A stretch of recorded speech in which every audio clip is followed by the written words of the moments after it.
माता की जय। त्रैलोक्य संपदाल्लेख समुल्लेखन वित्रे सच्चिदानंद रूपाय शिवाय ब्रह्मणे नमः। यामाहुः सर्वलोकानां प्रकृतिं शास्त्रपारगाः तां धर्मचारिणीं शम्भो प्रणमामि परां शिवाम्। वागर्थ विवसंपृक्तो वागर्थ प्रतिपत्तये जगत पितरौ वंदे पार्वती परमेश्वर। त्रिकालवंदनीय प्रातस्मरणीय पूज्य गुरुवर्यांचं स्मरण करून अखंड शिवनाम सप्ताह बंडाळी नगरी प्रतिवर्ष आनंदाचा सोहळा या ठिकाणी आपण साजरी करत आहोत। या अंतर्गत दर दिवस परमर्ष ग्रंथाचा पारायण आपण करत आहोत।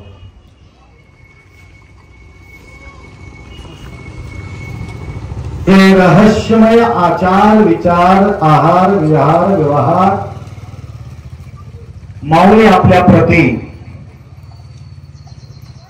जागृत अवस्था राहण्यासाठी त्यांचे उत्तम संदेश या परमर्ष ग्रंथाच्या माध्यमातून आपल्याला प्राप्ती होते। म्हणून जन्माचा सार्थकता करून घ्यायचा असेल, पारायण केल्यानंतर परायण होणे, ज्या प्रकारे आपण या ठिकाणी पारायण केलेले आहेत त्या प्रकारे त्याच्या अनुकरण करणे हे सुद्धा फार गरजेचे आहे। म्हणून एक उत्तम मार्गदर्शन जीव भाव अविद्याचा नाश करून सद्विद्याचा जागृत करण्याचा एकमेव काम आहे तो परमर्ष ग्रंथाची आहे। म्हणून एक रूप देण्याचं काम माऊली या ग्रंथाच्या माध्यमातून आपल्याला केलेले आहे। बहिरंगाचा रूप तर आपण करता येत नाही, अजून एक रूप आहे तो अंतरंगाचा रूप। ते रूप आपल्याला दिसत नाही, ते रूप आचरणानं दिसते। तुम्ही छान आहे किंवा मंगळा आहे कशावरून ओळखावं? तुम्ही छान आहात किंवा वाईट आहात कशावरून ओळखावं?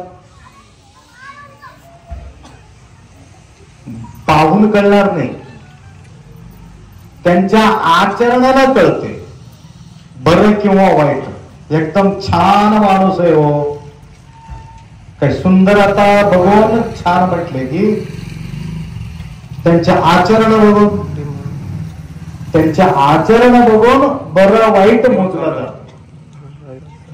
किती काळा आहे महत्वाचं नाही, त्यांच्या किती गुण सुंदर आहे तिकडे महत्वाचे।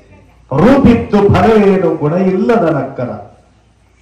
रूप भरपूर छान असून सुद्धा गुण नसेल तर काही उपयोग नाही। गुण छान आहे, रूप नसलेल तर चालेल। म्हणून रूपाकडे लक्ष शंभू देत नाही, गुणाकडे लक्ष लावतो। मुलगा बघायला जाऊन वरून बघतो की काय मधून बघतो? मुलगा कसा आहे हो म्हणतात तुम्हाला, कसा नाक डोळं पिवळं सगळं शिस्त आहे, याला बघून छान हो म्हणतो का? खाणार नाही, पिणार नाही, गलीज दोस्ताना नाही, वाईट ठिकाणी बसत नाही, धाब्याला जात नाही, बाटली धरत नाही, हे सगळ्या गोष्टी विचारतात। हे काही वरून विचारतात किती रंग गोरा आहे, त्याचा डोळा किती छान आहे, काय चष्मा लावतो का, भारी भारीचा कपडा घालतो का, हे बघणारे मुलगी बघत असेल, परंतु वडील मात्र ते बघू शकत नाही। कन्या भरयते रूपम माता वित्तम पिता श्रुतम बांधवा कुलमिच्छन्ति मृष्टान्न नितरे जना। म्हणून मन्मथ माऊली रंग दिले, रूप दिले कशाची? तुमच्या अंतरंगाचा वैभव वाढविण्याचं काम या ग्रंथामध्ये ते केलेले आहे. म्हणून त्या ठिकाणी माऊलीचा एकमेव संदेश आहे, लंगड असलं तर चालेल, डोळं नसलं तर चालेल. तुम्ही परवा ऐकलं असाल ते राम जन्माचा भूमीचा जो भयानबाजी करणार रामभद्राचार्य स्वामी जगद्गुरु, त्यांनी काय मागितले माहितीये का? परवा स्टेटमेंट मध्ये देवाला तू काय मागतोस म्हणून विचारले. देवा मला जन्म दिला तर हरकत नाही, त्या जन्मामध्ये मला डोळा देऊ नको म्हणले. ऑलरेडी डोळा नाहीच त्याला, तरी सुद्धा पुढच्या जन्मामध्ये मला डोळा नकोच म्हणून अपेक्षा व्यक्त केले. विचार करा, डोळा नसलेले माणूस डोळ्याच्या अपेक्षा करत नाही. म्हणजे त्याला माहिती आहे एक डोळा छान बी बघतो आणि वाईट बी बघतो. म्हणून माझ्या या अंतर्दृष्टीने फक्त रामलला तेवढंच मला या डोळ्याला दिसायला पाहिजे, तेवढंच माझा गुणगान असायला पाहिजे म्हणून मागणी तो घालतात. म्हणून सांगायचं तात्पर्य या ठिकाणी अंधकार असलेले ज्ञानाचा दृष्टी देणारा जो आहे माऊली आहे. म्हणून हे अंतरयात्रा आहे, हे शंभू भगवंताचा मिलन करण्याचा यात्रा आहे. म्हणून बन्नाले या नगरी काही दिवसापूर्वी अटूट निष्ठा शंभूच्या प्रती तुमच्या असल्यामुळं बराच दिवसापासून आंतरिक प्रेम प्रकट करण्याचा जो इच्छा तुमचा या ठिकाणी असल्यामुळं ते अधुरा पडले होते. पैसा तर जमा होती, मंदिराचा बांधकाम करतो म्हणून पैसा जमा केलेले होते, भरपूर मेहनत घेतली या माणसाने. तर जमा झालेले पैसा हे काय करू लागले म्हणून काही लोकांना प्रश्न पडला. तदनंतर एक निर्णय लवकरात लवकर त्यांनी हाती घेतला. जवळजवळ 2-3 महिने झाले वाटते मी येऊन. श्रावण मास संपल्यानंतर मी आलो होतो. तर गणेश विसर्जनच्या नंतर आले वाटते, दसऱ्याच्या मुहूर्तावर. बघा, दसऱ्याच्या 3.5 मुहूर्तापैकी एक मुहूर्त त्यावेळेला येऊन आम्ही नारळ फोडलो. तर इतका सुंदर त्या ठिकाणी तुमचा स्वप्न साकार करण्यासाठी जो तुमच्या मनात ते चलत राहते ना, काही काही भक्तांच्या मनामध्ये मंदिर कसं निर्माण करावं, मंदिर कसं असायला पाहिजे, आणि त्या मंदिरामध्ये बसणारा महादेव कसा असायला पाहिजे, आणि नंदी कसा असायला पाहिजे, असं हेच विचार करत झोपणाऱ्या माणसाला स्वप्नामध्ये मंदिर येणार, स्वप्नामध्ये देव येणार, स्वप्नामध्ये सगळ्या देवी देवता प्रकट होणार.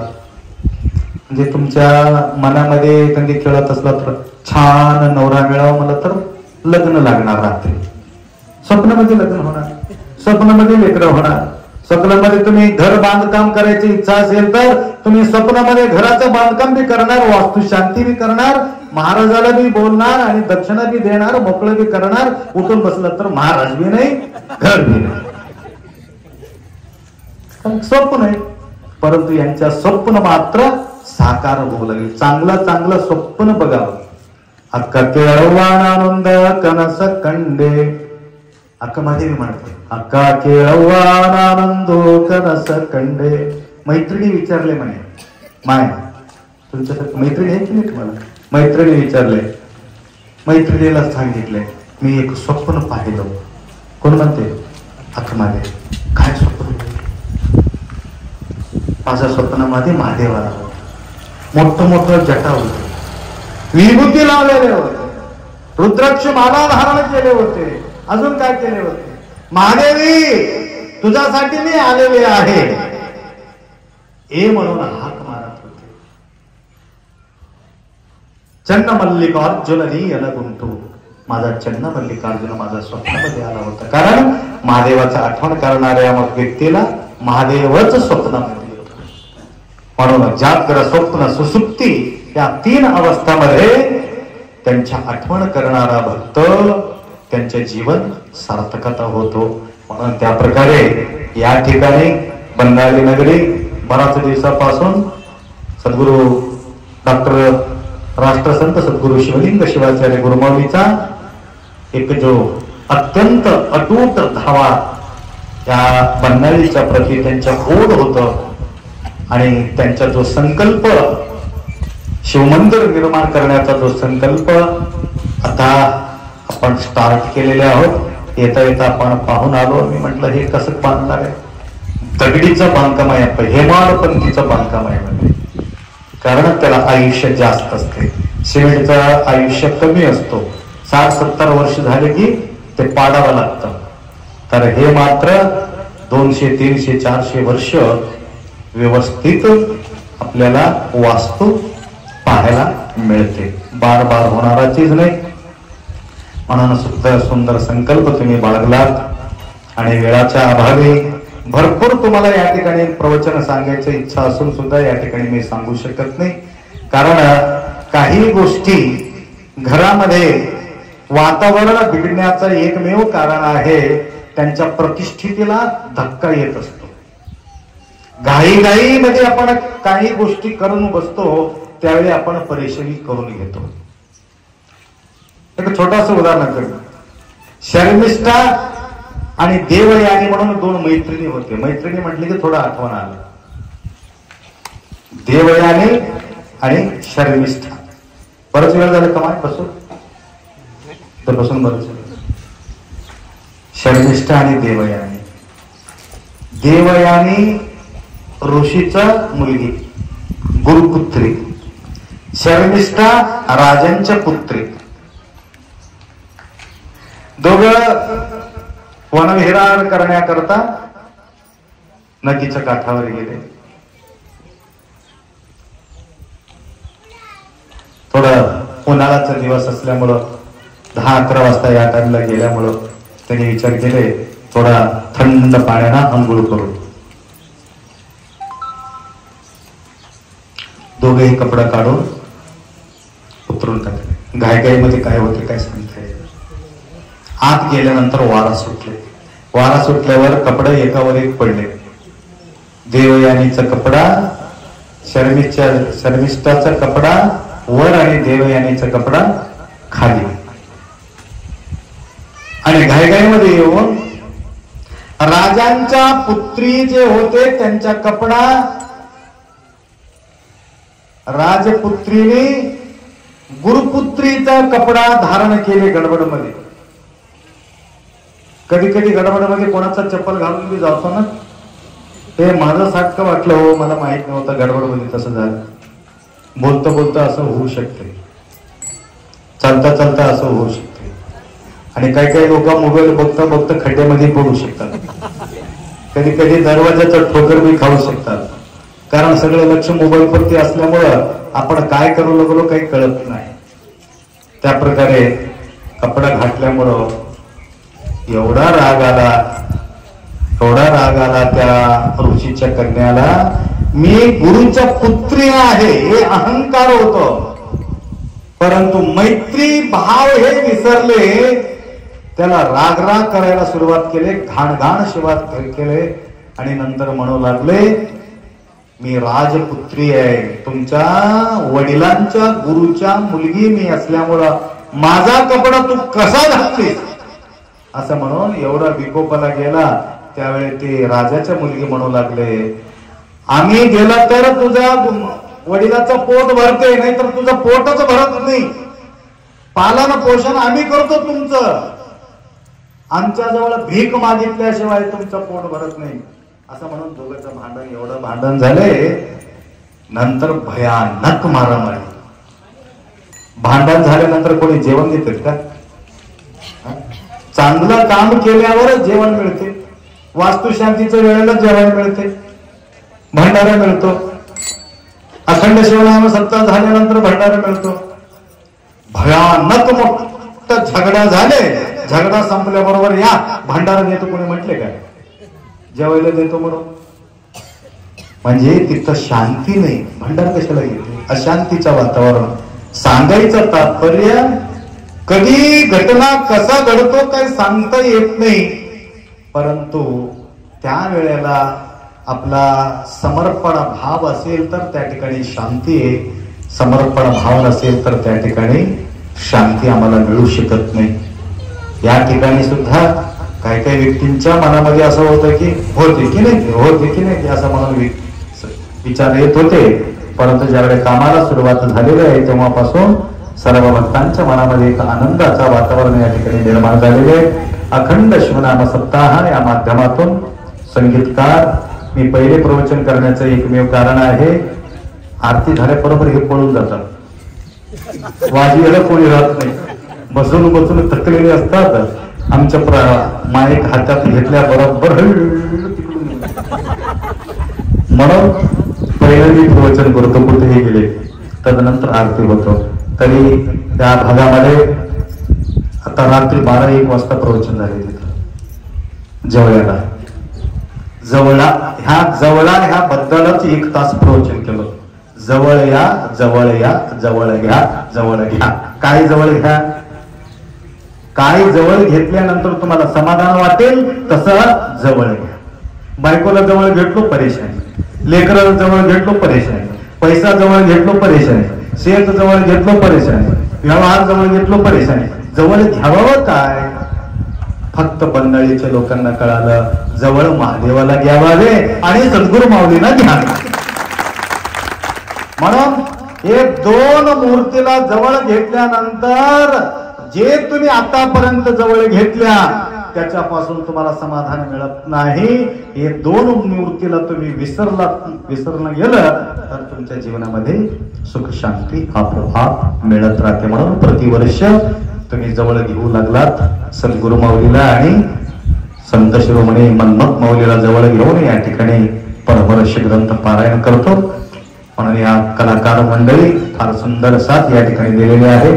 तेवढंच माईक सिस्टम सुद्धा फार सुंदर प्रतिवर्ष आम्हाला सजावट करून देतात. काही काही ठिकाणी महाराज लोकांचाच आवाज कमी ठेवते. हे संगीतकार फार हुशार आहे. छान माईक तुम्ही जवळ ठेवून घेता, खराब असलेले माईक महाराजाला देऊन टाकतात, कारण महाराज लवकर प्रवचन संपवावं. ठीक आहे, या ठिकाणी आमचं कडी झाले ते कलाकार असो. तर अशा प्रकारे सेवा करण्याचा संधी सद्गुरु माऊली तुम्हाला निरंतर देवो एवढा अपेक्षा व्यक्त करतो. वेळाच्या अभावी तुम्हाला या ठिकाणी मी दर्शन देऊ शकत नाही. राजापूर नगरी कळस स्थापना आहे.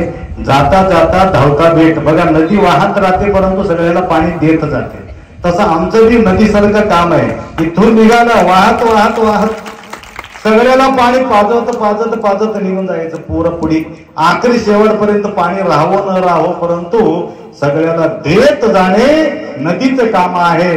त्या प्रकारे सगळ्याला आशीर्वाद देत जाणे हे सद्गुरूचा काम आहे. एवढा अपेक्षा व्यक्त करतो. 2 शब्द या ठिकाणी विराम करू. सांब जय नमः पार्वती.